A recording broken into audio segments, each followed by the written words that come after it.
या एका हत्तीचा पाय जो आहे तो एका माणसाच्या पाठीवरती आहे. तो काहीसा नंदीसारखा दिसतोय. इथे गणपतीचा आहे.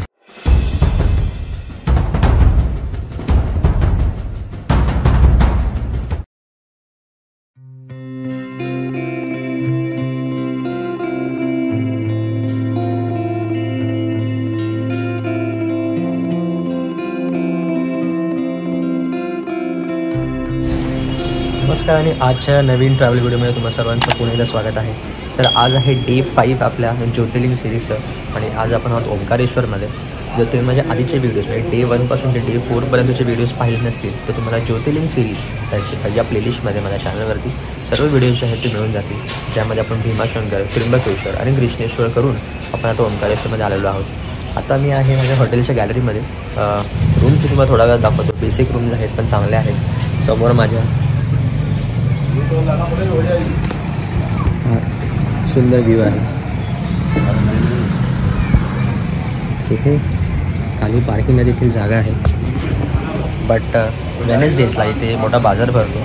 सो मी त्या हिशोबाने तिकडे आलो होतो की मला पार्किंगला मोठी जागा मिळते समोर. बट फक्त वेनेसडेला इथे जो वीकली बाजार भरतो त्यामुळे तुम्हाला ना इथे गाडी पार्क करायला मिळेल आणि गाडी काढायला मिळेल. सो ती गोष्ट आपल्याला लक्षात ठेवायला लागणार आहे. तर आपण सगळ्यात आधी नाश्ता करणार आहे आणि मग दर्शनासाठी जाणार आहे. जसं मी मगाशी म्हणालो की हॉटेलसमोरच भोजनालय होतं आणि इथेच मी दुपारचं लंच आणि डिनर करत होतो.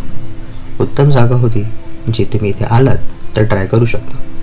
आणि त्या बाजूनेच मंदिराकडे जाण्याचा रस्ता देखील होता. याच वाटेत तुम्हाला अनेक हॉटेल्स, खाण्यापिण्याची दुकानं आणि होमस्टे भेटून जातील.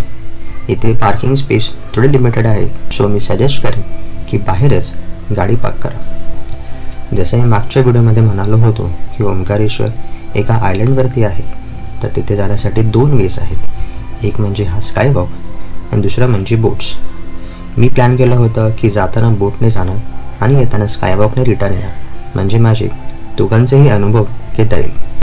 मी सकाळी 9-10च्या दरम्यान दर्शन घ्यायला निघालो होतो. सो जास्त क्राऊड नव्हता. जेव्हा मी स्काय वॉकच्या बाजूच्या वाटेने बोट्सकडे पोचलो तेव्हा तिथे इतकी गर्दी मला दिसली नाही. निम्म्या बोट्स रिकाम्या होत्या. बहुतेक जसा दिवस पास झाला असता तशी गर्दी देखील वाढली असती. माझा इनिशियल प्लॅन हेच होतं की बोटने डायरेक्ट मंदिराकडे जाण्याचं. ते तुम्हाला 50 रुपीज पर पर्सनच्या रेटने घेऊन जातात. हे रेट मी तुम्हाला डिसेंबर 2023च्या बेसिसने सांगत आहे. पण जे बोट्स इथे उभे होते ते मंदिराचे आजूबाजूचे पॉईंट्स फिरवणारे बोट्स होते. म्हणजेच की ते 150 रुपीज पर पर्सन बेसिसवरती सर्वात आधी मंदिराचे आजूबाजूचे काही पॉईंट्स आहेत ते फिरवतात आणि एंडला जे आहे ते मंदिराजवळ ड्रॉप करतात. कॅश नसेल तर UPI पेमेंटने देखील तुम्ही पेमेंट इथे घेतलं जातं, जे खूप मोठा प्लस पॉईंट आहे असं मला वाटतं. जसं मी म्हटलं की माझा आधीचा प्लॅन डिरेक्ट मंदिराकडे जाण्याचा होता. बट विचार केला की आलोच आहे तर सर्व पॉईंट्स बोट्सने फिरून घ्यावे. असंच काहीसा एक्सपिरियन्स वाराणसीला देखील केला होता. बट तिथे प्रायव्हेट बोट घेऊन हे केलं होतं. इथे देखील प्रायव्हेट बोटचं ऑप्शन तुमच्याकडे आहे. बट ते प्रॉफिटेबल तेव्हाच असेल जेव्हा जास्त लोक असतील.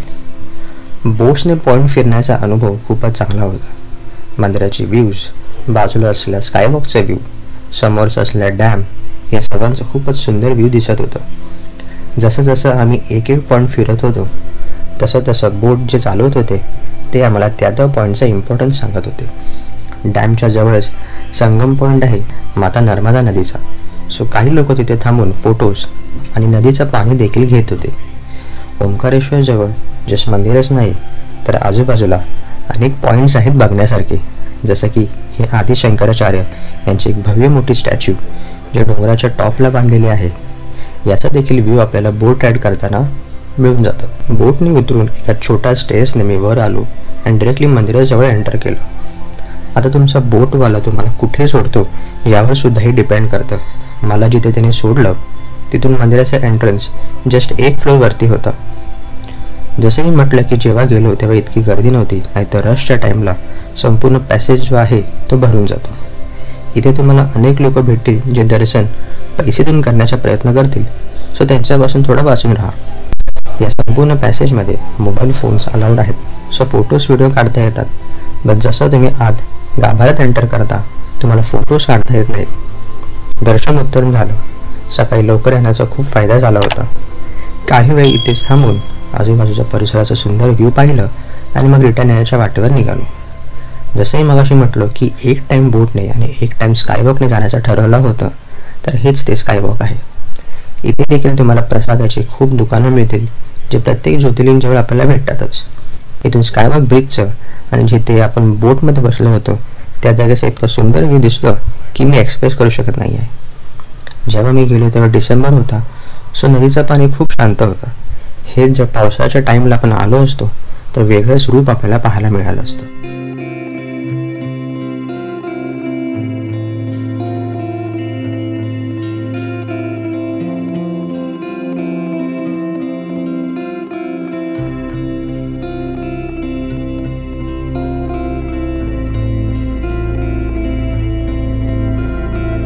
स्कायवॉकवरून बाहेर आलो आणि मग मामलेश्वर मंदिराकडे जाण्यासाठी निघालो.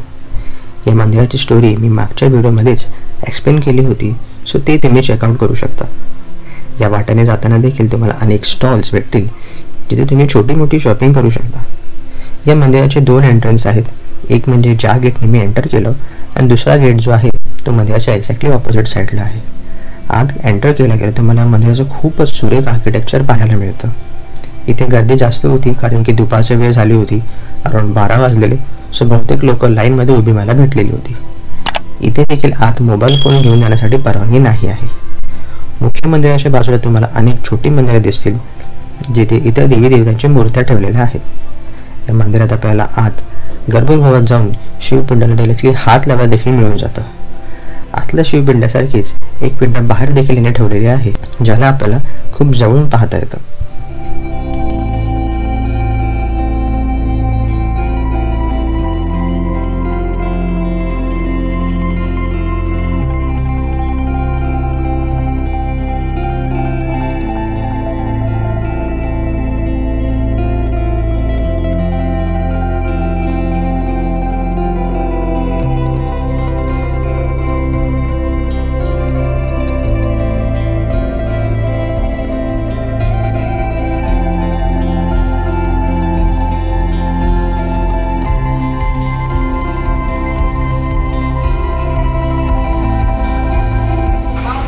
इथं आता संध्याकाळचे 4 वाजलेले आहेत आणि याआधी जो तुम्ही व्हिडिओ पाहिलात तो सकाळचा व्हिडिओ होता 10-11च्या दरम्यानचा.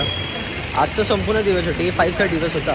तो मी ओंकारेश्वरचं मंदिरचं दर्शन घेणं आणि इतर आजूबाजूचं परिसर जे आहे ते फिरण्यासाठी ठेवला होता आणि अर्थातच रेस्ट डे म्हणून देखील ठेवला होता. सो आता मी ज्या ठिकाणी जात आहे ते ओंकारेश्वर मंदिरच्या एक्झॅक्टली ऑपोजिट साईडला आहे. माझ्या मागे तुम्हाला इथे ब्रिज दिसू शकतो, स्कायवॉक दिसू शकतो. इथून मी आता चालून आलो आणि ज्या ठिकाणी मी जातो आहे त्याचं नाव आहे सिद्धनाथ मंदिर. खूप जुना मंदिर आहे. जितके मी फोटोज पाहिले गुगलवरती आणि जास्त करून लोक इथे जात नाहीत. मे बी त्यांना माहीत नसावं किंवा त्याची पब्लिसिटी केली नसावी. सो तिथे मी जातो आहे. तिथून सुंदर व्ह्यू दिसेल. तिथून जो डॅम आहे त्याचा देखील सुंदर व्ह्यू दिसतं. माझ्या मागेच तुम्हाला इकडे डॅम दिसत असेल. सो टुवर्ड्स डॅम हा पॉईंट आहे आणि हाय पॉईंट आहे, म्हणजे इथून वरच्या जागेवरती पॉईंट आहे, डोंगराच्या टॉपवरती पॉईंट आहे. सो तिथून आपल्याला आजूबाजूच्या परिसराचं देखील एक सुंदर व्ह्यू दिसेल. तर तिथे तर पटकन जाऊन जे आहे ते पाहूया की तिथून व्ह्यू कसं दिसतोय आणि पुढचा व्हिडिओ देखील कंटिन्यू करूया.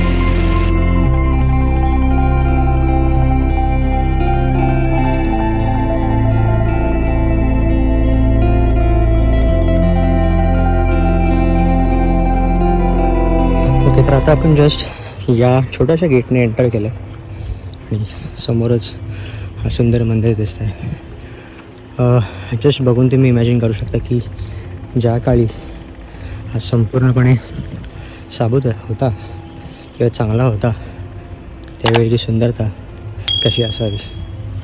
मे बी जर मी इथे ड्रोन आणला असता फ्लाय करायला तर एक चांगला व्ह्यू मिळाला असता, टॉप व्ह्यू मिळाला असता या मंदिराचा. कारण की मला 4ही साईडला एंट्रन्स आहेत. इथे एक एंट्रन्स आहे आणि इथे सुद्धा जिथे मी एंटर केलं तिथेसुद्धा एंट्रन्स आहे. मंदिरात जे कोरलेलं आहे तिकडे हत्ती वगैरे आहेत ते थोडं आपण जवळून पाहूया आता.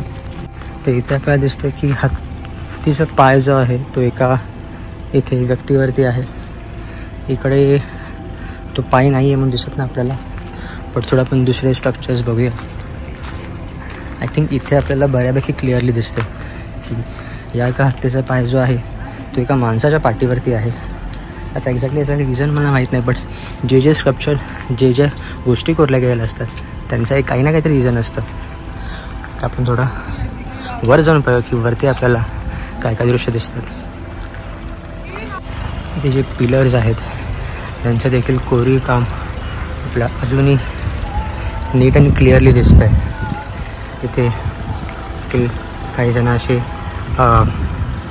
डान्स करताना आय थिंक डान्सच्या पोझिशनमध्ये दिसत आहेत. हा एक पोस्ट तुम्ही बघू शकता. मेल आणि फिमेल असे दोघं जण आहेत. प्रत्येक पिलाच्या एंडला कोरलेले आहेत. दुसरे पिलर्स देखील बघायला जाऊया. ही संपूर्ण बाजू आय थिंक तोडलेली आहे किंवा तुटलेली आहे. तिथे देखील आपल्याला काय ना काहीतरी इन्स्क्रिप्शन दिसलं असतं. वरती तिथे जर आपण पाहिलं तर तो काहीसा नंदीसारखा दिसतो. इथे गणपतीचा आहे मूर्ती कोरलेली आहे.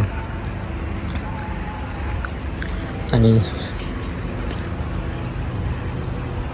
इथे जर आपण थोडं झूम करून पाहिलं तर दोन स्ट्रक्चर्स एकमेकांचे पाय धरून आहेत असं काहीसं स्ट्रक्चर दिसतं. याचा एक्झॅक्टली अर्थ आपल्याला माहीत नाही, बट तसं काहीसं स्ट्रक्चर दिसतं आपल्याला. इथे देखील वरती गणपतीचं स्ट्रक्चर आहे.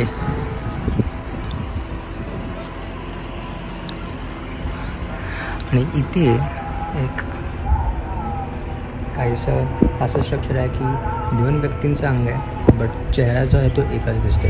तो सुद्धा अर्धा तुटलेला आहे. हे सगळे स्ट्रक्चर्स जे आहेत ते मी फक्त एकाच गेटचे सांगतो. असे चारही बाजूला 4 वेगवेगळे गेट्स आहेत.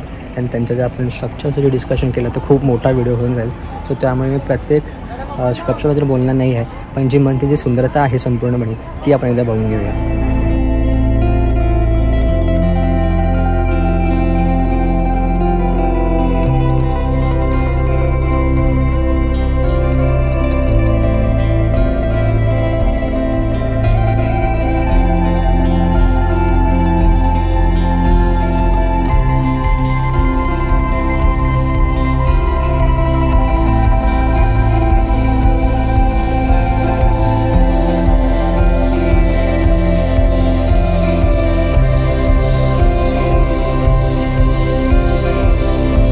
आय थिंक संध्याकाळच्या वेळेस इथं येऊन व्हिडिओ बनवणं हा बेस्ट डिसिजन होता.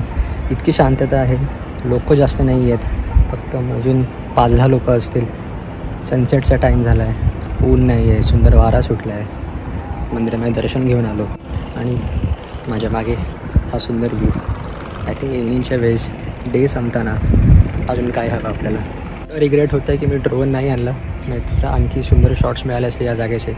बट काही नाही, आय थिंक इथे येऊन पीस फील करणं हे वाटतं माझ्या नशिबातलेलं होतं. सो यासोबतच मी आजचा व्हिडिओ जो आहे तो इथेच संपवतो. आपण सकाळी ओंकारेश्वर आणि मामलेश्वर दोघांचे दर्शन घेतले. अराऊंड 1.5 तासामध्ये जे आहे दोन्ही आपले दर्शन होऊन झाले.